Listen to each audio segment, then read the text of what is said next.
csapat építi a jó utat, hogy egyre többen laknak itt, jó irányt mutat. Bizonyítottuk az elmúlt 4, illetve 16 esztendőben, és a kerület érdekeit szolgáljuk avval, hogy jó programunk van. Csak egy a cél. Azok az érintett képviselőjelöltek, akik ehhez a körzethez kapcsolódnak, ők kitelepülő pultokkal jelen vannak, lehet Facebookozni, vagy a fiatalabb generációt is elérjük valamilyen módon, a közönség számára pedig koncertek lesznek.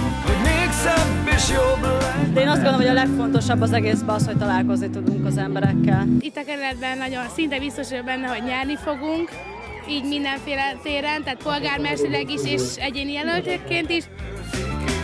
Gyermekek, családosok, szépkorúak. Ugye vannak kötelezettségek, közjogi kötelezettségek, hisz a képviselőtestületnek meg kell alakulni, bizottságokat meg kell alakítani, utána kell meghatározni a ciklusnak a programját, és ezt követően pedig az ágazati programokat kell megalkotni.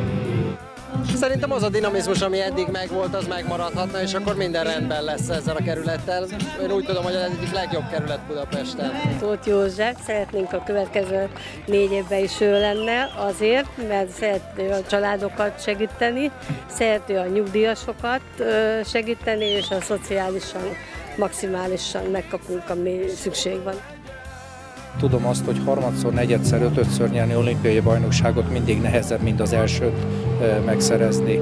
Tehát mindig más-más körülmények között mindig az előttünk lévő feladata fontos. Rendelők, házak, utak, parkok, iskolák, tovább igen, csak így.